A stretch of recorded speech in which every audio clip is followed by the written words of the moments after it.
जय हिंद दोस्तों, स्वागत है आप सभी का हमारे YouTube चैनल ट्रेंडिंग जीके में। दोस्तों कैसे हैं आप सब? उम्मीद करते हो बड़े होंगे। तो चलिए आज हम बात करते हैं जीके के टॉप 25 ऐसे प्रश्नों के बारे में जो कि आपकी परीक्षा के लिए बहुत ही महत्वपूर्ण है। तो आप लोगों से रिक्वेस्ट है कि वीडियो में अंत तक आप बने रहिएगा और यदि वीडियो आपको पसंद आता है, यदि हेल्पफुल लगता है तो प्लीज़ वीडियो को एक लाइक और चैनल पर यदि नए होंगे तो एक सब्सक्राइब जरूर करिएगा। तो चलिए बिना देरी के हम अपने वीडियो की शुरुआत करते हैं। पहला प्रश्न हमारा, स्वतंत्र अवध राज्य की स्थापना किसने की थी? तो किसने की थी स्वतंत्र अवध राज्य की स्थापना? ऑप्शन दिया है आपका सफदरजंग, शाह आलम, सुजाउद्दौला, सादत खां, बुरहान उल मुल्क। तो याद रखना इसमें से अवध राज्य की स्थापना किया था सादत खां बुरहान उल मुल्क ने। तो ऑप्शन नंबर हमारा डी करेक्ट हो जाएगा। अगला प्रश्न हमारा, अवध के किस नवाब ने सहायक संधि पर हस्ताक्षर किए थे? तो कौन से नवाब थे जो सहायक संधि पर हस्ताक्षर किए थे? ऑप्शन दे आपका वाजिद अली शाह, शुजाउद्दौला, सफदरजंग या सादत खां। तो याद रखना आपका करेक्ट आंसर हो जाएगा ऑप्शन नंबर डी, शहादत खां ने। तो ऑप्शन नंबर डी हमारा लॉक करेंगे। अगला प्रश्न हमारा, 1857 की क्रांति के दौरान किसे कानपुर का पेशवा घोषित कर दिया गया? तो 1857 की जो क्रांति हुई थी उसके दौरान किसे कानपुर का पेशवा घोषित किया गया था? ऑप्शन दे आपका लियाकत अली, तात्या टोपे, नाना साहब या लक्ष्मीबाई। तो याद रखना 1857 की क्रांति के दौरान नाना साहब को पेशवा घोषित कर दिया गया था। तो ऑप्शन नंबर हमारा यहाँ पे सी करेक्ट हो जाएगा। अगला प्रश्न हमारा, किस मुगल बादशाह ने अपनी राजधानी आगरा से दिल्ली स्थानांतरित की?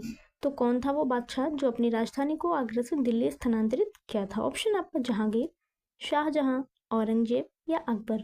तो याद रखना करेक्ट आंसर हो जाएगा ऑप्शन नंबर बी, शाहजहां ने अपनी राजधानी को स्थानांतरित किया था। अगला प्रश्न हमारा, 1858 की महारानी का घोषणा पत्र कहाँ पढ़ा गया? तो 1858 की का महारानी का घोषणा पत्र कहाँ पढ़ा गया? ऑप्शन दे आपका इलाहाबाद, लखनऊ, मेरठ या आगरा। तो याद रखना करेक्ट आंसर हो जाएगा आपका ऑप्शन नंबर ए, इलाहाबाद में महारानी का घोषणा पत्र पढ़ा गया था। तो ऑप्शन नंबर ए हम लॉक करेंगे। अगला प्रश्न देखते हैं, 1857 के विद्रोह का नेतृत्व कानपुर में किसने किया? तो कानपुर में 1857 के विद्रोह का नेतृत्व कौन किया था? ऑप्शन दिया आपका बिरजिश कादिर, तात्या टोपे, कदम सिंह या लक्ष्मीबाई। तो याद रखना कानपुर में जो है विद्रोह का नेतृत्व किया था तात्या टोपे ने। तो ऑप्शन नंबर हमारा बी करेक्ट हो जाएगा। अगला प्रश्न हमारा, पंचमहल कहाँ अवस्थित है? तो कहाँ है पंचमहल? आपको अगली वीडियो में, पिछली वाली वीडियो में मैंने बताया था, तो आप प्लीज इसको बताइएगा कि पंचमहल कहाँ अवस्थित है। बढ़ते हैं अगले प्रश्न पे। अगला प्रश्न हमारा, भारत के कुल क्षेत्रफल का कितना प्रतिशत भाग पर्वतीय क्षेत्र मध्य समुद्र तल से 2135 मीटर या अधिक ऊंचाई के अंतर्गत आता है? तो भारत के कुल क्षेत्रफल का कितना प्रतिशत भाग पर्वतीय क्षेत्र के अंतर्गत आता है? ऑप्शन दे आपका 10.7%, 18.6%, 27.7% या 43%। तो याद रखना ये जो है पर्वतीय क्षेत्र में आने वाला भाग है 10.7%। तो ऑप्शन नंबर हमारा ए करेक्ट हो जाएगा। अगला प्रश्न हमारा, निम्नलिखित में से कौन सा तट पश्चिमी तट का भाग नहीं है? तो पश्चिमी तट का भाग नहीं है कौन सा तट? कोरोमंडल तट, काठियावाड़ तट, कोंकण तट या मालाबार तट। तो याद रखना इसमें से कोरोमंडल तट जो है वो पश्चिमी तट का भाग नहीं है। तो ऑप्शन नंबर हमारा ए यहाँ पर करेक्ट हो जाएगा। अगला प्रश्न हमारा, भारत का वह राज्य जिससे होकर कर्क रेखा गुजरती है कौन सा है? तो कर्क रेखा जिससे गुजरती है वो कौन सा राज्य है? ऑप्शन दिया आपका झारखंड, जम्मू कश्मीर, बिहार या हिमाचल प्रदेश। तो याद रखना कर्क रेखा जिससे गुजरती है वो झारखंड से होकर गुजरती है। तो ऑप्शन नंबर हमारा ए करेक्ट हो जाएगा। अगला प्रश्न हमारा, संपूर्ण भारत के कितने प्रतिशत भूभाग पर पर्वत और पहाड़ियों का विस्तार पाया जाता है? तो कितने प्रतिशत भूमि पर पर्वत और पहाड़ियां पाई जाती हैं संपूर्ण भारत पर? ऑप्शन दे आपका 18.6%, 29.3%, 10.7% या 43%। तो याद रखना आपका करेक्ट आंसर हो जाएगा ऑप्शन नंबर बी, 29.3% भूमि पर पर्वत और पहाड़ियों का विस्तार पाया जाता है। तो ऑप्शन नंबर हमारा बी करेक्ट हो जाएगा। अगला प्रश्न हमारा, निम्नलिखित में से किस गोलार्ध में हम्बोल्ट जलधारा बहती है? तो हम्बोल्ट जलधारा किस गोलार्ध में बहती है? ऑप्शन डी आपका पश्चिमी गोलार्ध, उत्तरी गोलार्ध, दक्षिणी गोलार्ध या पूर्वी गोलार्ध। तो याद रखना आपका करेक्ट आंसर हो जाएगा ऑप्शन नंबर सी, दक्षिणी गोलार्ध में। तो ऑप्शन नंबर सी हम लॉक करेंगे। अगला प्रश्न हमारा, यूरोप का गर्म कंबल का इनमें से किस जलधारा को कहा जाता है? तो इनमें से कौन सी जलधारा ऐसी है जिसको हम यूरोप का गर्म कंबल भी कहते हैं? ऑप्शन डी आपका हम्बोल्ट जलधारा, क्यूराइल जलधारा, गल्फ स्ट्रीम की जलधारा या इनमें से कोई नहीं। तो याद रखना आपका करेक्ट आंसर हो जाएगा option number C, Gulf Stream की जलधारा को यूरोप का गर्म कंबल कहा जाता है। अगला प्रश्न हमारा, पूरे भारत के कितने प्रतिशत क्षेत्रफल पर मैदानी विस्तार पाया जाता है? तो कितने क्षेत्रफल पर पाया जाता है मैदानी विस्तार? ऑप्शन डी आपका 20%, 40%, 44% या 48%। तो याद रखना आपका करेक्ट आंसर हो जाएगा ऑप्शन नंबर सी, 44% पर मैदानी विस्तार पाया जाता है। अगला प्रश्न हमारा, भारत की पूर्व से पश्चिम तक की लंबाई कितनी है? तो भारत की पूर्व से पश्चिम तक की लंबाई कितनी है? ऑप्शन डी आपका 3033 किलोमीटर, 3133 किलोमीटर, 3214 किलोमीटर या 2933 किलोमीटर।